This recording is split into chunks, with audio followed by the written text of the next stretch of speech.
तो चलिए हम आपको ले चल रहे हैं फिजिक्स में पढ़ा रहे हैं वर्क एनर्जी पावर। ध्यान रखिए यहाँ पर देखो, सबसे पहले आपको अगला एनर्जी है वर्क एनर्जी पावर चैप्टर में पोटेंशियल एनर्जी। क्या लिखा हुआ जी? तो जानते हैं कि पोटेंशियल एनर्जी क्या होता है। देखो, energy possessed by body by virtue of its position और configuration in a conservative force field. Conservative force field में किसी बॉडी के द्वारा उसके पोजीशन के बेसिस पे या उसके कॉन्फिगरेशन के बेसिस पे जो एनर्जी उसके अंदर होता है उसी को क्या बोलते हैं हम लोग? Potential energy. क्या बोलते हैं जी? आगे देखो, potential energy is relative quantity. कह रहा है पोटेंशियल एनर्जी कैसा क्वांटिटी है? रिलेटिव मतलब होता है सापेक्ष, किसी की तुलना, किसे कंपेयर करने में मेजर करते हैं। Potential energy defined only for conservative force field. देखो, दो तरह का फील्ड है, एक है कंजर्वेटिव फोर्स फील्ड, एक है non conservative force field. Potential energy किस फील्ड के लिए परिभाषित है? कंजर्वेटिव फोर्स फील्ड में। सिर्फ उसी जगह ये परिभाषा लागू है। Potential energy of a body at any position in a conservative force field is defined as the external work done against the action of conservative force in order to shift it from certain reference point जिसका potential energy 0 है to the present position. कह रहा है किसी भी conservative force field में potential energy को हम लोग किसी बॉडी के पोटेंशियल एनर्जी को डिफाइन कैसे करते हैं, उसी का परिभाषा लिखा रहा है। कह रहा है पोटेंशियल एनर्जी किसी बॉडी का किसी खास पॉइंट पे क्या होता है? एक्सटर्नल एजेंट के द्वारा, बॉडी एक्सटर्नल एजेंट जो जितना वर्क डन करता है, जितना काम करता है, किसी बॉडी को किसी खास पॉइंट से किसी खास पॉइंट को ले जाने दीजिए। जिस पॉइंट पे मान लो किसी पॉइंट का पोटेंशियल एनर्जी क्या है, मान लिया रेफरेंस पॉइंट लिए, रेफरेंस पॉइंट का पोटेंशियल एनर्जी क्या है? 0। तो किसी प्रेजेंट पॉइंट, किसी पॉइंट से रेफरेंस पॉइंट तक ले जाने में किसी बॉडी को जितना एक्सटर्नल वर्क एजेंट के द्वारा वर्क डन करना पड़ता है उस कंजर्वेटिव फोर्स के अगेंस्ट, उसी तो उस पॉइंट का क्या कहलाता है? वो पोटेंशियल एनर्जी। समझ में आ रहा? To shift it from certain reference point से किसी खास पॉइंट पे ले जाने में रेफरेंस पॉइंट का पोटेंशियल एनर्जी क्या मानेंगे? 0। क्या मानेंगे? 0। और किसी खास पॉइंट पे ले जाने, प्रेजेंट पोजीशन पे ले जाने में जितना एक्सटर्नल एजेंट वर्क करेगा वही उस पॉइंट का क्या कहलाएगा? Potential energy. आगे देखो, at a certain reference position the potential energy of the body is individual. किसी भी खास रेफरेंस पोजीशन पे बॉडी के पोटेंशियल एनर्जी को हम लोग क्या मान के चलते हैं? 0। क्या मान के चलते हैं? देखो, relationship between conservative force field and potential energy. करा कंजर्वेटिव फोर्स फील्ड और पोटेंशियल एनर्जी के बीच में एक रिलेशन बताइए, संबंध बताइए। जैसे देखो, कंजर्वेटिव फोर्स फील्ड F इसका क्या होगा? Minus del U. तो कंजर्वेटिव फोर्स मिलेगा minus del U. Conservative force और पोटेंशियल एनर्जी दोनों एक दूसरे का क्या होता है? उल्टा होता है, नेगेटिव साइन है। ये किसके बराबर होता है? Minus gradient of you. ये क्या चीज का साइन है? ग्रेडियंट का। किसका साइन है? Minus gradient of you. Force, conservative force बराबर क्या होगा? Minus gradient of potential energy. Conservative force बराबर होता है minus gradient of potential energy. You क्या होता है? Potential energy.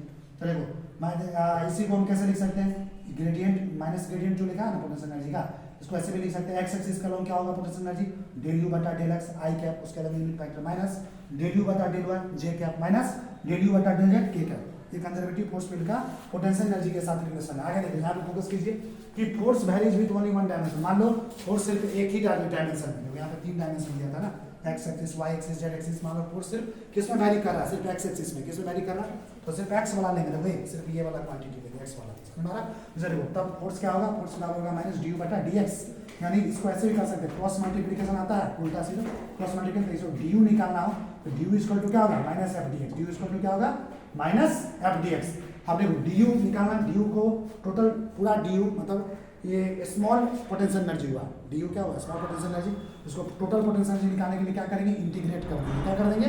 तो डी यू को कर देंगे इंटीग्रेट। कहाँ से कहाँ तक? यूएन से लेके u2 तक। यूएन से लेके u2 तक डी यू को क्या करेंगे? इंटीग्रेट। ये क्या होगा? माइनस एफ डी एक्स का इंटीग्रेशन, माइनस को बाहर ले जाओ, कहाँ से कहाँ तक? x1 से लेके x2 तक। यानी डेल यू यानी चेंज इन पोटेंशियल एनर्जी किसके बराबर होगा? Minus work done by conservative force. समझना? चेंज इन पोटेंशियल एनर्जी बराबर क्या होगा? Minus work done by conservative work done किसके बराबर? F D x. समझ में आ रहा? अब आगे देखो, यहाँ पे क्या लिखा? एक ग्राफ यहाँ पे बनाया गया। देखो, ये ग्राफ देखो, यहाँ पे ग्राफ बनाया गया। देखो, यहाँ पे क्या लिखा गया? देखो, ये रिपल्सिव फोर्स का ग्राफ कुछ इस तरह से दिया गया। देखो, अट्रैक्शन फोर्स का ग्राफ इधर दिया गया। ये वाई एक्स एक्सिस पे क्या लिया गया? डिस्टेंस को। वाई एक्सिस पे क्या लिया गया? पोटेंशियल एनर्जी को। ऊपर का पोटेंशियल एनर्जी क्या माना गया है? पॉजिटिव, यू पॉजिटिव है। नीचे का क्या माना गया? Potential energy negative. क्या माना गया? नेगेटिव। अच्छा, एक चीज और देखो, जैसे जैसे देखो, जैसे यहाँ पर देखो डिस्टेंस को घटा रहे, इधर जाने पे तो डिस्टेंस बढ़ेगा ना, जैसे इस एक्सिस पे जाएंगे तो डिस्टेंस बढ़ेगा। ऐसे डिस्टेंस को घटा रहे तो फोर्स का वैल्यू क्या होगा? पोटेंशियल एनर्जी क्या हो रहा है? बढ़ते जा रहा है। इधर देखो, ये डिस्टेंस घटा रहे तो पोटेंशियल एनर्जी क्या होगा? घट रहा है। ये फोर्स का रिपल्सन फोर्स, नीचे वाला क्या कहलाएगा? Attraction force. जैसे देखो, अब इसी को समझाने जाते हैं। क्या लिखा? पोटेंशियल एनर्जी में भी पॉजिटिव और नेगेटिव और even zero. Potential energy positive भी हो सकता है, नेगेटिव भी हो सकता है, जीरो भी हो सकता है। पहला पॉइंट, पोटेंशियल एनर्जी कब पॉजिटिव होगा और कब नेगेटिव होगा, उसको हम लोग देखने जा रहे हैं।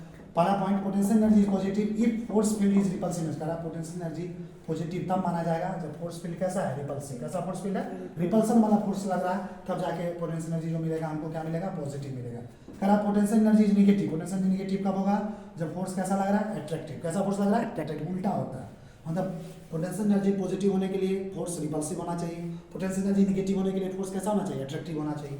अभी तक देखो, इफ आर इंक्रीजेस, देखो ये आर का वैल्यू बढ़ा रहा है, देखो आर का वैल्यू बढ़ा रहा है, डिस्टेंस बढ़ा रहा है। इफ आर इंक्रीजेस यानी separation between body and force centre, body और फोर्स सेंटर के बीच क्या हो रहा है, आर इंक्रीज हो रहा है, फोर्स फील्ड है तो फोर्स फील्ड कैसा हो जाएगा, अट्रैक्टिव। फोर्स फील्ड कैसा हो जाएगा, अट्रैक्टिव हो जाएगा। क्या हो जाएगा, और अगर आर डिक्रीजेस, अगर मान लो आर घटा रहे हैं तो देखो फोर्स आर बढ़ाएंगे, सेपरेशन बॉडी और फोर्स के बीच के सेपरेशन को बढ़ाएंगे तो पोटेंशियल एनर्जी भी बढ़ेगा और फोर्स फील्ड कैसा होगा, अट्रैक्टिव, और आर घटाएंगे तो फोर्स फील्ड कैसा होगा, रिपल्सिव। दूसरा point, if R increases U decreases, अगर मान लो आर बढ़ा रहे हैं, पोटेंशियल एनर्जी घट रहा है तो फोर्स फील्ड कैसा होगा, रिपल्सिव। समझ में आ रहा, चलिए तो उसको